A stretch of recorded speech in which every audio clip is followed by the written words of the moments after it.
Hello, everybody, and welcome back to the Oakland Men's Soccer Notebook. My name is Neil Rule, the broadcast voice of the Golden Grizzlies. Happy to be joined by the Golden Grizzlies men's soccer head coach. Of course, he is Eric Pogue. Eric, appreciate you carving out some time, and I've been excited to catch up with you. And look, I see the videos on Twitter. I see you guys putting in the work. Just bring everybody up to speed. What's going on with the men's soccer program right now? Yeah, we took a little while to get out there, but I think it'll pay off in the long run.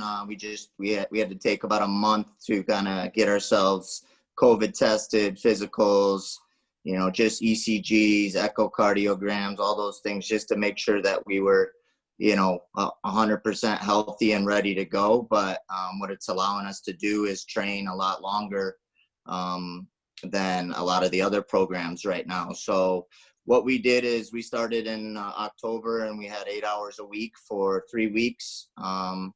And we just ended that with a black and white game on Friday, last Friday. And then now we're in our 20 hours a week, and we're really putting in a shift every day. And, as we like to say right now, it's separation season, now's the time to get better every day, and our goal is to get 1% better every single day that we're out there. And it's a new look team. It's a strange look because it's half really, really veteran players. Your Noah Jensen's, and I know Adam McAleenan isn't only been here for a year, but kid's played a ton. And so we got guys that have played been here for a long time, and then we got guys that have been here for 2-3 months, and pretty much no one in between. So it's just been kind of melding that together, and it's been really great training strength and conditioning with Coach T, training every day, and then every Friday we play a black and white scrimmage where we kind of mix the teams up and make it as even as possible and make it as competitive as possible. And I was really impressed with our first one. Our fitness levels aren't where they need to be, obviously, but that'll happen when you don't play soccer for 7 months. So, I said to John Evans, one of our alumni who's in the regional finals today with Grosjean, I said to him today when he asked, I said that this is arguably one of the most talented teams that I've ever coached here at Oakland, and that's saying a lot. We're just really young, so it's not coach speak when I say it's a super talented group, but we're young and we're gonna make some. But we're going to make some kind of mistakes. But the good thing kind of with the COVID pandemic here is it's allowed us to train and get these guys up to speed where normally we'd have no days and they just have to roll right into it. So this might actually benefit us in the long run, and just been really impressed with the guys, not only talent, but their work ethic, their perseverance. They're kind of battling through all the kind of the ups and downs that go with this. So just couldn't be more happy where we're at after, I think this is a full month here. And we'll have our second black and white game here coming up this Friday, and first time the boys touch the game field. So they'll be excited about that. That is a bold statement, Eric. When that takes me back when you say the most talented team I've ever had. It's huge because I think the best team I've ever been around was our 2014 team. But going back to the 2007 team, the 2008 team, 2009 team, 2010 team, 2002 team, 2003 team, those teams were all really, really talented, really, really good teams. But I don't know that they had the individual talent that this group has, that collectively also has the mentality of that group. So it's a good mixture. It probably most reminds me of a 2014 team. And I think it's got the potential to do some of the same things and maybe even more than those guys. Eric Pogue joining us here on the Oakland Men's Soccer Notebook. My name is Neil Rule. Eric, you talk about that core coming back and some of that talent you have. And some of that core did get some matches in this offseason with the USL League Two before the COVID restrictions really got tight. So, as you mentioned that returning core that you have, there is a lot of high-level talent amongst that group. Yeah, I mean, and we had a couple mid-year transfers come in. Finn Jurak from Australia. He got some games in with the Bucks and goal and did a nice job. He's been doing really well for us. And Owen Smith from New Zealand. He didn't get any games, but he was playing in New Zealand because he was able to in their pro league down there. So you got those guys mixed in with Noah Jensen's, the Adam McAleenans. A bunch of guys were not only playing with the Bucks, but some were playing with Carpathia. A bunch of guys were playing with Carpathia. A bunch of guys were playing with Rebels.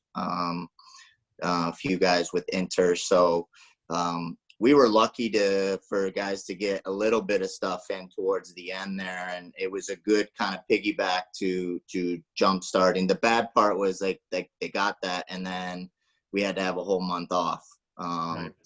to kind of get tested and to do all the things that we needed to do, and so.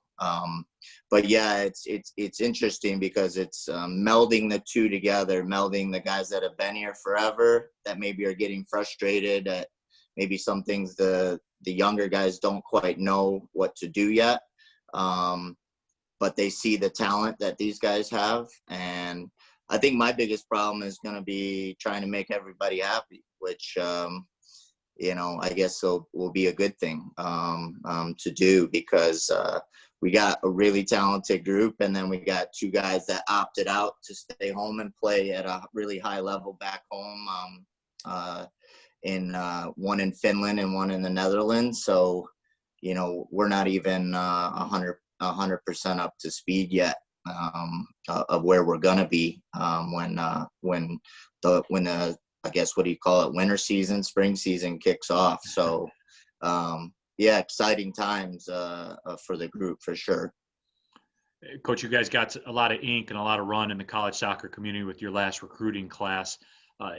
Take everybody through that in terms of how, and I think I know the answer to this because you did talk about it a little bit. It's safe to say you're pretty impressed with that collection of talent right now as far as the newcomers go. Yeah, I mean, they're a great group of guys. I really focused this recruiting class on, I called it kind of a brick by brick mentality, because these guys are going to be the foundation of the team for the next 4 years. So it was really important that not only that we had talent, but that the talent matched the character, the work ethic, and all the other things, the coachability and leadership and all those things that to kind of piggyback on what we already have. So it was really important, this class. I knew it was going to be a big class, so I really focused one recruit at a time. I would just recruit one player. I do my background research on all, talk to club coaches, high school coaches in the area, find out about them, get him committed, and then I'd move on to the next guy. And then we get him committed, and then I go on to the next guy, and we get next guy, and it just a brick by brick mentality. And, I think the foundation of the team is there for the next 4 to, the good thing is these guys get another extra year. So technically for the next 5 years, we got a nice core base of guys and mixed in with some really special players, the Dylan Borchaks, the Noah Jensens, the Cam Wilds, Poe Outlaws, just, across the board. And then we got some kind of those middle guys that haven't, Mikey Ketterman's come on like gangbusters, Charlie Braithwaite's ready to have a breakout year, and mix that in with, we could have 8 or 9 new starters on our starting lineup come February. So, it's just been impressive. I mean, to have the number 22 ranked recruiting class in the nation, I think says a lot about this core group. To be ahead of places like Maryland and Notre Dame and Michigan State and, all all these others is, I think, a great testament to the talent and I think the soccer community is starting to take notice of us, and not that we haven't been here, but I think I know it's working because we're having a hard time finding games. So although they all want to come play us in February, I think because they see that beautiful new dome that we have.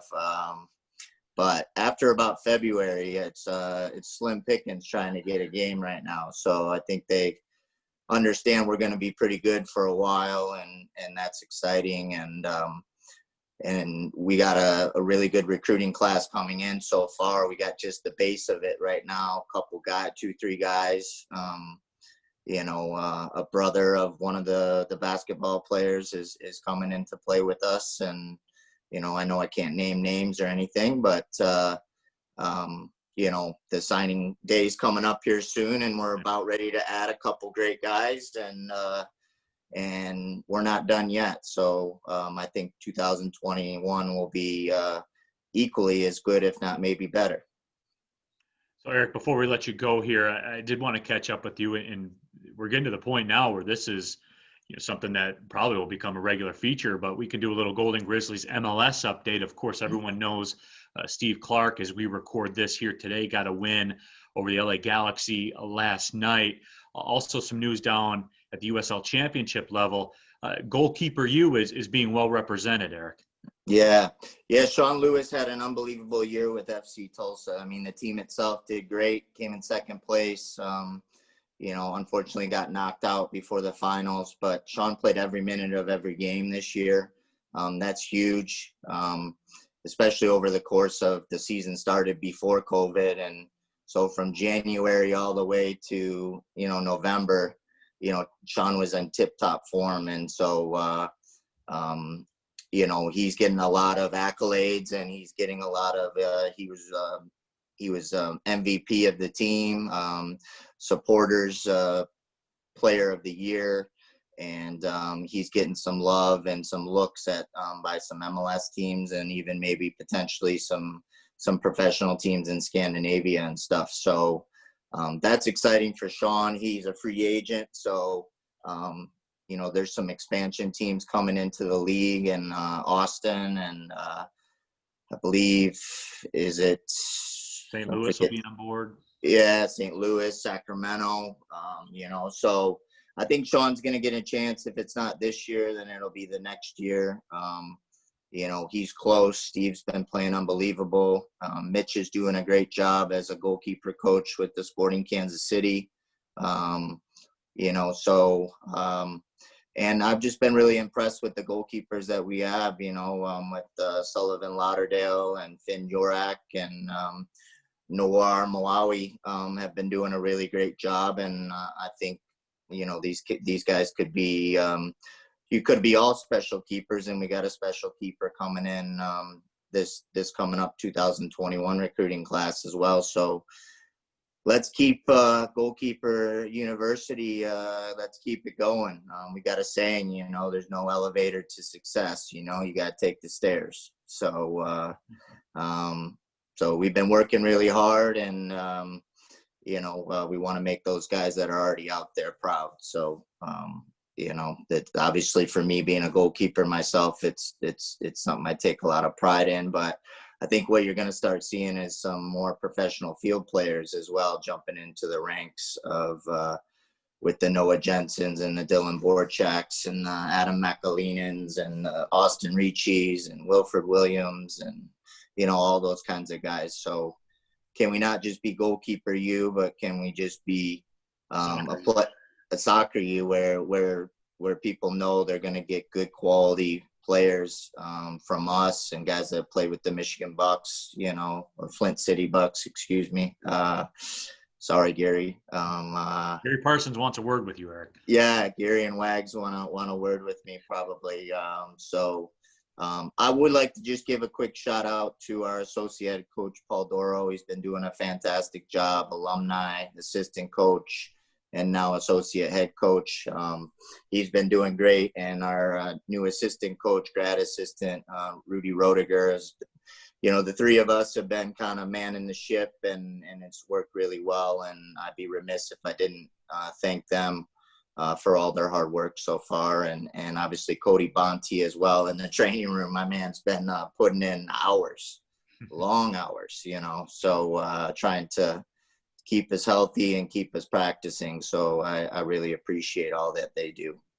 Eric, I appreciate your time as well. Thanks for carving it out as always. So for men's soccer coach Eric Pogue, my name is Neil Rule, the voice of the Golden Grizzlies. Thanks for watching, everybody. Well, see you later.